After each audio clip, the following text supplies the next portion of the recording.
12ই August 1985 সাল বিকেল গড়িয়ে সন্ধ্যা। প্রতিদিনের মতো জাপানের রাজধানী টোকিওর হানেদা বিমানবন্দর থেকে উড্ডয়ন করে জাপান এয়ারলাইন্সের ফ্লাইট 123।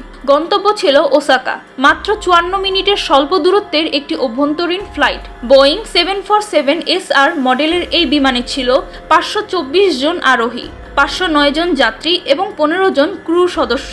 কিন্তু কেউ কল্পনা করতে পারেনি এটি হবে তাদের জীবনের শেষ উড়ান।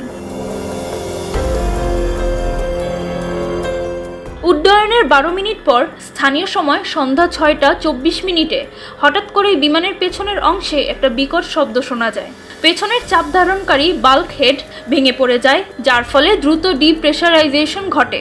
এতে বিমানের লেজের অংশ কার্যত উড়ে যায় এবং 3টি প্রধান হাইড্রোলিক সিস্টেম একসঙ্গে বিকল হয়ে পড়ে। ফলে বিমানের নিয়ন্ত্রণ ক্ষমতা একেবারে হারিয়ে যায়।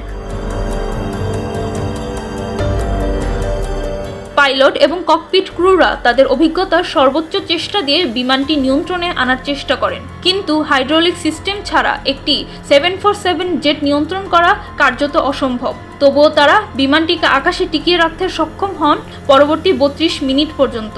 এই সময়ের মধ্যে তারা বিভিন্ন বিমানবন্দরে জরুরি অবতরণের চেষ্টা করেন, বিশেষ করে হানেদা বিমানবন্দরে ফিরে যাওয়ার চেষ্টা করেন। কিন্তু বিমানটি অব্যাহতভাবে উচ্চতা হারাতে থাকে এবং এক পর্যায়ে এটি গুনমা প্রিফেকচারের তাকামাগাহারা পর্বতে বিধ্বস্ত হয়। বিধ্বস্ত হওয়ার সঙ্গে সঙ্গে বিমানটি টুকরো টুকরো হয়ে যায় এবং তাতে আগুন ধরে যায়। ঘটনাস্থলে প্রাণ হারায় 520 জন যাত্রী এবং ক্রু। অলৌকিকভাবে বেঁচে যায় মাত্র 4 জন যাত্রী। তাদের সকলেই নারী এবং পেছনের আসনে অবস্থান করেছিলেন। এরা ছিলেন একটি মা ও মেয়ে, একজন কিশোরী এবং একজন কিশোরীর স্কুল শিক্ষিকা। এই ভয়ঙ্কর দুর্ঘটনা ইতিহাসের একক বিমান দুর্ঘটনাগুলোর মধ্যে সবচেয়ে প্রাণঘাতী। এতে বোয়িং 747 মডেলের গঠনগত ত্রুটি এবং রক্ষণাবেক্ষণের অবহেলার করুণ পরিণতি ফুটে ওঠে।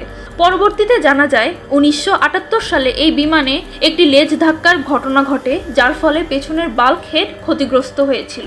তখন সেটি ঠিকমতো মেরামত করা হয়নি। একক পাইকারি মেরামতের বদলে ভুলভালভাবে শুধুমাত্র একটি অংশে জোড়া দেওয়া হয়েছিল। এতে ধীরে ধীরে ক্ষতি বাড়তে থাকে এবং শেষ পর্যন্ত তা বিপর্যয়ের রূপ নেয়। বিমান বিধ্বস্ত হওয়ার পর উদ্ধার অভিযানে দেরি হয়। পাহাড়ি অঞ্চল এবং সন্ধ্যা নামার কারণে উদ্ধার কাজ শুরু হতে সময় লাগে, যা আরও অনেকের প্রাণহানির কারণ হয়ে বলে ধারণা করা হয়।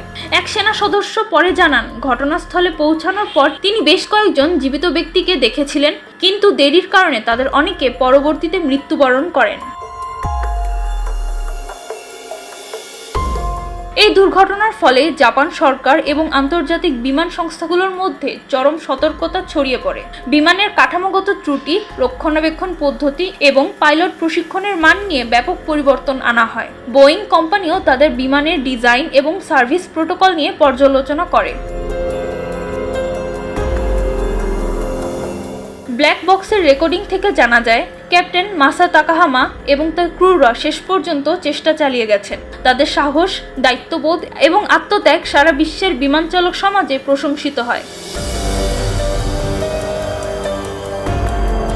জাপানে এই দুর্ঘটনাটি এখনো গভীরভাবে গেঁথে আছে জাতীয় স্মৃতিতে। প্রতি বছর 12ই আগস্ট দুর্ঘটনাস্থলে আত্মীয় স্বজন এবং বেঁচে যাওয়া যাত্রীরা একত্রিত হন। তারা প্রার্থনা করেন, শ্রদ্ধা জানান এবং নতুন প্রজন্মকে স্মরণ করিয়ে দেন একটি ছোট ভুল কত বড় মূল্য নিতে পারে। এই ঘটনাটি শুধু একটি বিমান দুর্ঘটনা নয়, এটি ছিল এক করুণ শিক্ষা, প্রযুক্তি, দায়িত্ব এবং মানবিক ব্যর্থতার এক যুগান্তকারী স্মারক।